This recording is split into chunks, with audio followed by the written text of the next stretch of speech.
नमस्कार, मैं हूं doctor Smita Dhingle, fetal medicine consultant. आइए आज हम बात करते हैं टारगेट स्कैन या अनोमली स्कैन के बारे में। यह स्कैन 5वें महीने में किया जाता है और यदि हम हफ्ते के हिसाब से गिने तो इसे 18 से 20 हफ्ते में करते हैं। अब जैसे आप सभी को ज्ञात है कि एंटी स्कैन एक बहुत महत्वपूर्ण स्कैन होता है जो हम 12 से 13 हफ्ते में करते हैं, उतना ही महत्वपूर्ण स्कैन अब ये 18 से 20 हफ्ते के समय में होता है। इस स्कैन में आखिर हम क्या देख रहे हैं? तो जैसे हमने एंटी स्कैन के समय में शरीर के अंगों को बहुत डिटेल में देखा था, उसी प्रकार इस स्कैन में भी हम बेबी के शरीर के प्रत्येक अंग को बहुत डिटेल में स्टडी करते हैं।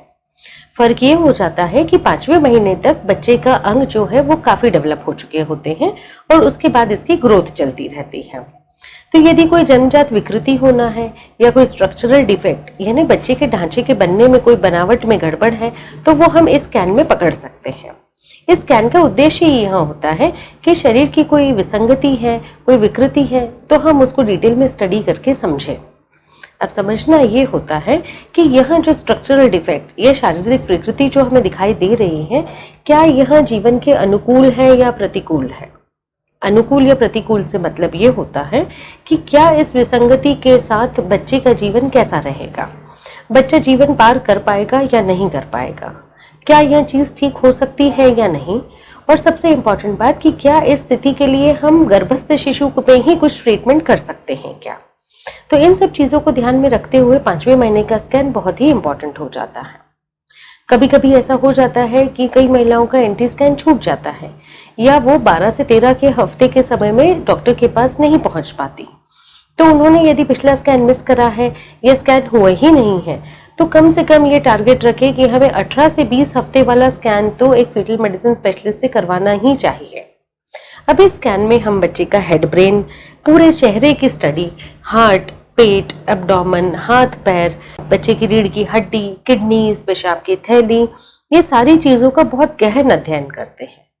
वह इसलिए होता है कि ये बारीक स्टडी से हमें पता चलता है कि क्या शरीर में विसंगति है, विकृति है, कोई डिफेक्ट है या फिर क्रोमोसोमल प्रॉब्लम होने का कोई चांस है क्या। यदि आपने एंटी स्कैन किया है तो उस समय तो बहुत अच्छे से क्रोमोसोमल प्रॉब्लम्स के बारे में हम स्क्रीन कर लेते हैं।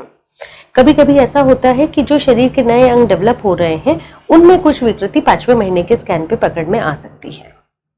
पर यहाँ पर मैं एक बहुत इंपॉर्टेंट बात बताना चाहूंगी कि सोनोग्राफी कभी भी 100% नहीं हो सकती है, क्योंकि हम बच्चे को हाथ में नहीं देख रहे हैं। पर इसमें कोशिश यह रहती है कि हम डिटेल स्टडी करें ताकि हम कम से कम 90% तक यह जानकारी हासिल कर लें कि बच्चे में कोई परेशानी तो नहीं है। अब चूंकि इतनी डिटेल स्टडी करनी होती है तो इस स्कैन में ज़्यादा समय लगता है। ये बहुत बच्चे की पोजीशन पर डिपेंड करता है कि उसकी स्थिति कैसी है अंदर, क्योंकि बच्चे तो शुरू से ही अंदर में घूम रहे होते हैं। हाँ, माँ को बच्चे का घूमना, हलचल जो होती है वो करीब 5.5-6 महीने तक अच्छे से पता चलती है, पर बच्चे शुरू से ही अंदर उछल कूद या हलचल मचा रहे होते हैं। तो जिस भी शरीर के अंग को स्टडी करना है उस अंग का पर्टिकुलर स्थिति में होना बहुत जरूरी होता है, क्योंकि जो भी ये अनोमली स्कैन्स करते हैं उनके लिए एक प्रोटोकॉल होता है। प्रोटोकॉल यानी मापदंड होते हैं कि ये यदि हार्ट को देखना है तो उनको इन मापदंडों पे देखा जाए। बच्चे की रीढ़ की हड्डी की यदि जांच करनी है तो उसके लिए पर्टिकुलर इमेजेस चाहिए, पर्टिकुलर तरीके से ही देखना है। और यकीन मानिए जब तक वो इमेजेस या वो स्थिति हमें नहीं मिलती है हम तब तक बच्चे का स्कैन करते हैं। उसके लिए हमें बहुत बार ब्रेक लेने पड़ते हैं कि एक बार की सिटिंग में यदि ये नहीं दिखाई दिया तो थोड़ी देर के लिए हम माँ को बाहर घूमने भेज देते हैं। कुछ समय बाद बच्चे की पोजीशन बदलेगी, फिर हम वापस उस शरीर के अंग को स्टडी करेंगे।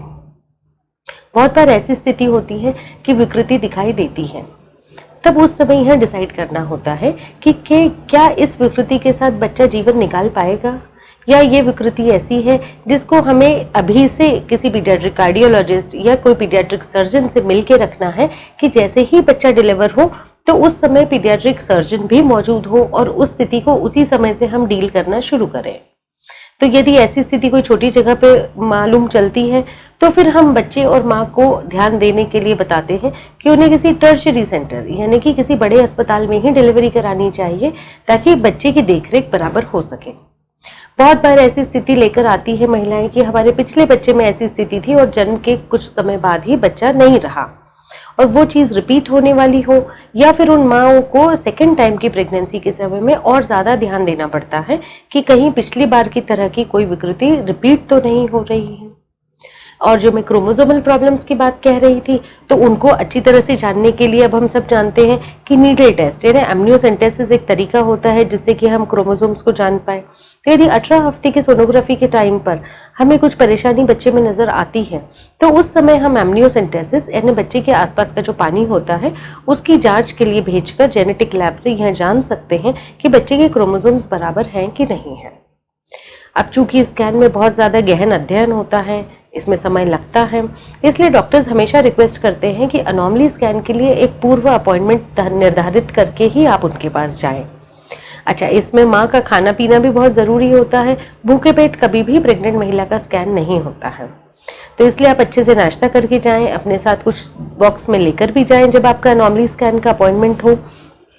और यह बात जानना बहुत ज़रूरी है कि यदि आपका अनोमली स्कैन अच्छा है, उसमें कोई विकृति नज़र नहीं भी आई है, पर बच्चे को हम 100% जब तक हाथ में देखते नहीं हैं तब तक नहीं बोल सकते। दूसरी बात ये होती है कि बच्चे के हार्ट का विकास, ब्रेन का विकास पैदा होने के बाद तक चलता रहता है। तो अनोमली स्कैन और उसके बाद के स्कैन में हम ज़रूर से गहन अध्ययन कर रहे हैं, पर कुछ चीज़ें होती हैं, कुछ स्ट्रक्चर्स ऐसे होते हैं जो समय के साथ डेवलप होते जाते हैं। तो कभी ऐसा हो भी सकता है कि 7वें 8वें महीने पे आपको बताया जाए कि कुछ थोड़ी परेशानी नजर आ रही है, तो इसमें चिंता जताने की बात नहीं आती है, क्योंकि उस स्ट्रक्चर का, उस शरीर के अंग का डेवलप होने का समय वही है। तो 5वें महीने के स्कैन को हमने इसलिए इम्पोर्टेंट बोला है कि इस समय तक मैक्सिमम डेवलपमेंट हो चुकी होती है, और जो मेजर प्रॉब्लम्स होती हैं उनको हम इस टाइम पर छटनी कर सकते हैं, रूल आउट कर सकते हैं कि क्या यह जीवन के अनुकूल या प्रतिकूल वाली स्थिति तो नहीं है। इसलिए अनोमली स्कैन एंटी स्कैन जितना ही इम्पोर्टेंट होता है। एंटी स्कैन, अनोमली स्कैन, यदि ये 2 पड़ाव आपके अच्छे से पार हो गए हैं, इसका मतलब ये रहेगा कि हाँ, प्रेगनेंसी हमारी अच्छी चल रही है। इसके बाद हम सिर्फ बच्चे की ग्रोथ पर ध्यान देंगे, उसके ब्लड फ्लोज पर ध्यान देंगे, बच्चे के आसपास के पानी पर ध्यान देंगे। तो anomaly scan time taking scan है।